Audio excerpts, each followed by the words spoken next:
my name is Jessica Holyfield. I'm a professional dancer, professional dance choreographer, and dance educator based out of the southeast of the United States. And we're taking a look at XG's move number 2. This is Juria.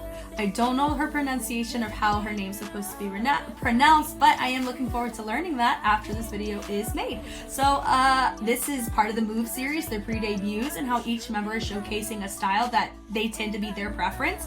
And so far everyone's been different, so I'm kind of expecting this to be different in style than some of the other ones I've already seen. I've seen some tutting represented, some more of like a heels aesthetic represented, but mostly in tennis shoes, like that Jojo Gomez aesthetic.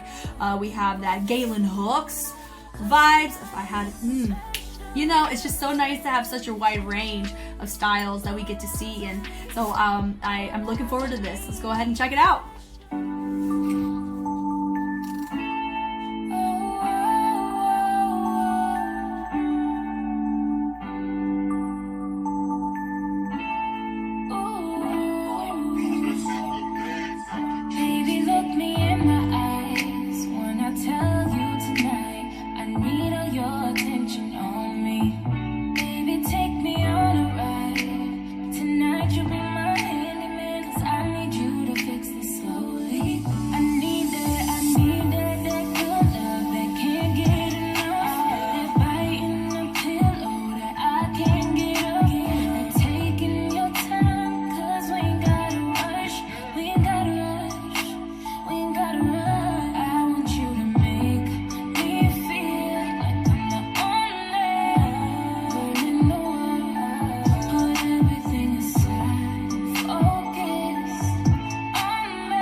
She does a good job maintaining presence all the way through, even if she's not doing a ton. You know, it's just at that tail end. She wasn't really doing a lot. She was absolutely fine, but she was maintaining eye contact, maintaining the tone of the piece that she wanted to set. So I will say, out of all of the members, I feel like Juria is the most, she has the most potential for cultivating her own style. And here's why I say that. A lot of this movement here, it does appear to be a bit more foreign to her body in comparison to, there was another member, was it Maya? I don't know who it was. It was somebody who did, it was Jojo Gomez's piece. These do replicate, some of the movements overlap, and so this would actually be a really great kind of comparison in that sense.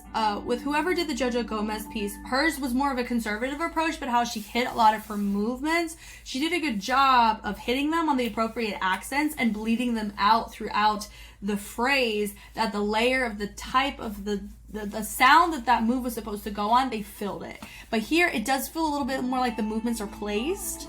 So from the beginning though, how she turns around, which is nice, boom.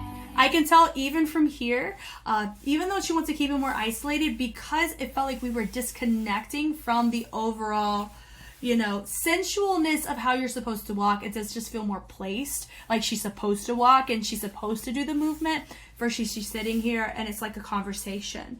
You know, there's not, it doesn't feel, this didn't feel as natural. It felt more mechanic or forced, which is not a bad thing. And it's very subtle. It's not it's obvious that anybody can see it. It's because I've analyzed the style of genre of dance a lot, when I'm exposed to it a lot too. You can tell the difference between people who can sit in the pocket, regardless if there's an isolation or other polyrhythmic elements, and those who it does take them a little bit longer to figure out a way how their posture works with it. So here in this case, her choreography is clean. her movement's clean. It's hitting everything, but you could tell there's more a bit of a restriction in how she's hitting these things. There's not as much of a, how she's hitting it is very point A to point B, not a point A, and letting whatever happens to drape out of it. You know, it doesn't feel like she's pronunciating her own conversation. It feels like she's reading from a script almost, but in movement form. From there, that bleed into the, normally you have people using more of the arch of the back into it versus isolating and then dropping into it into the head. Normally it's around and then you sink into it versus a drop. So, and I think it was just a very abrupt way to get into this particular position. Bleeds it up. That walk was nice. She turns around right there, boom, and then she goes into it again. That boom, that part was honestly fine. She sits here, but notice that she's riding in a very linear kind of posture. She does have that arch in the back, but because of how she set it up, it doesn't feel like that was as intentional.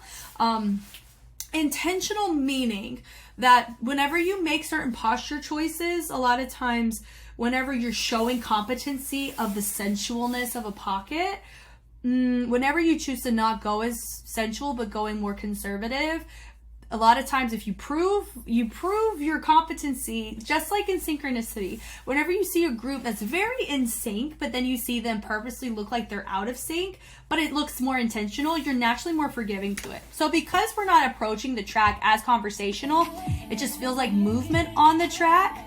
Even there, this bleed, it doesn't feel like she's allowing her chest or her torso to lead at all in any of the movements. It feels like her extremities are in charge and her body is just kind of there. I think it's kind of my point.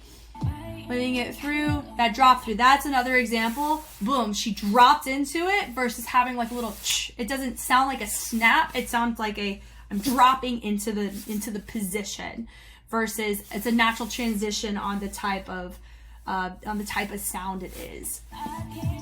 Yeah, boom, that was nice. I heard exactly where that was supposed to go.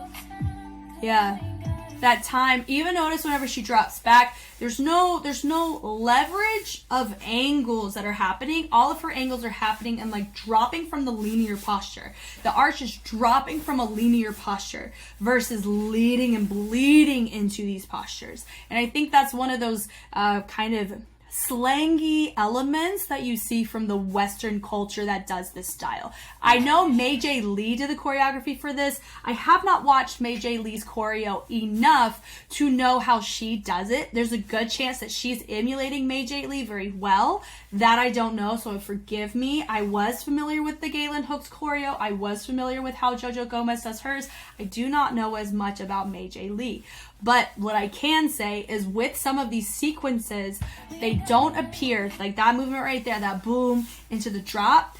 It felt that part, I hear where it goes, but it doesn't feel like Juria is invested in it like it's her conversation taking place. And that's something that is tricky to do when you do someone else's choreography. It just is on someone else's track. I saw this a lot with ATs, just in a different style.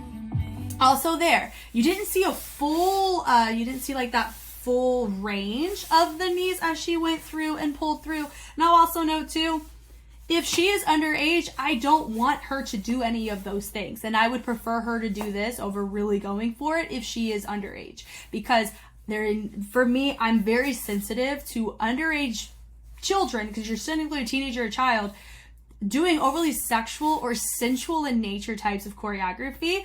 I'm always very hesitant about that, and it's a pink flag for me. I'm never really a fan of choreographers that allow children to learn the choreo whenever they dive into a very sensual pocket, because children have no business in the world of sex, if that makes sense. Like that's just a me thing.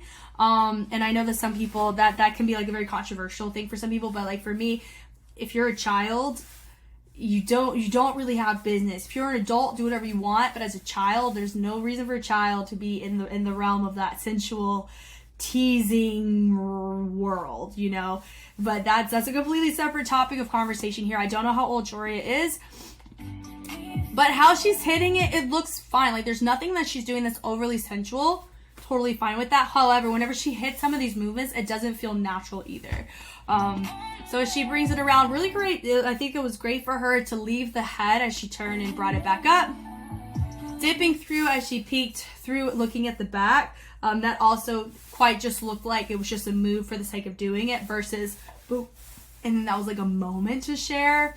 I think that's the thing, is we're lacking that conversation. It just feels like here's the grammar, but we're missing tone. Yeah. The Rana jumps were nice. Those were very clean. I would say the last time I saw whoever, I think I made that note on whoever did JoJo's, was it JoJo's choreo? That those Rama jumps, it felt cut off, but here it was very clear. And that's the example of I was expecting the Rana jumps to be full in the rotation going back to back. So this is very clean. Do not get me wrong on that. This part is very clean. I think at this part is where it started to really pick up, but also know we're about a minute in, and I feel like we needed this type of energy or this proficiency at the beginning. That was nice. Yeah, all eyes on me. I do feel like it wasn't quite as powerful in that punch because she's only using her arm and not her back. I think that would have really helped make that look more powerful and fierce. This part here too, notice even the ponies. I think just in general, every time I've seen somebody from XG do ponies outside of their really new stuff, at least in their older stuff, they're not transitioning out of it or they're not using it as a transition opportunity. I think I saw it in another soloist in the XG Move #2 series, where I really feel like by adding movement through it, and you can tell that she's not because you can see how the movement is working through her body and replacing on the foot, because even though the background is what it is, you can tell based on her shadow, and you can see this really faint line where the wall and the floor meet, which is a very impressive space. Do not get me wrong, this is freaking cool. Love the space, but you can tell that where her shadow is on this line, it's so faint, but you can tell if you're looking for it. It doesn't move at all, and that's how I know she's not moving. That part was fine. That was honestly one of the best parts right there. That moment right there, it looked playful. She looks playful. It feels like we actually have a sense of identity with her now in this little section here. She may feel more comfortable here. Yeah, this whole part looks great. That da da da da. So she actually vibes more with that. I would say like teasing, but like a flirty tease, not a sensual tease. You know, I think like a flirty tease matches better with her overall aesthetic than a sensual tease, because her body is responding better in more of that bouncing, gregarious kind of grooving that we're seeing here in comparison to what we saw in the beginning. Right there. So look, even there, the butterfly looks fine there. I would say she kind of have a little bit of a dip in that a little bit more with her hips. I think that would have really made that look super full, but I would say that was great though. Yeah, back into the butterfly. It's nice. This whole section right here is the best part, honestly. Right there, boom, boom, boom, and her maintaining eye contact, dropping down to the floor, through. And notice that here, she looks so much more comfortable. You notice that you could tell based on how she's sliding into the position. And that was my entire point that I was making earlier. A lot of those movements just felt placed. They didn't feel like she was sliding into them in any way, shape, or form, but you can see it right here. She's maintaining eye contact. The form is great. This looks more like her, and I was expecting something like this, like needing something like this in the beginning to make the beginning feel about as natural as that. That last section was great. It was good. It really was. I feel, but at the end of the day, I do think that that beginning section, she was clean, but it wasn't quite, I wasn't quite seeing her shine as much. I really just saw her doing choreography, but near that tail end, I really got to start seeing her and why she chose the style. That's the thing. Thank you guys so much for watching. I hope I was helpful in some way. If you want to see more XG, AT17 K-pop dance content from all across the world, I react to it on YouTube as well as on Patreon. I actually have so much that is early released on Patreon, and as comebacks take place, like in XG's case, these start to show up on YouTube. So if you notice that if I have reacted to an XG video on YouTube and there's some that are missing, but I'm saying that I've reacted to them all, it's because they're not released yet and they're stuck on Patreon until another comeback happens. So that's all in all to say, if you are a fan of XG, if you're an alpha, the Patreon may be a really cool avenue to take a look at, but also it's okay. It'll eventually be on YouTube. Eventually, it'll all be super fun and good. I am Jess, and I will catch you on the flip side. Bye.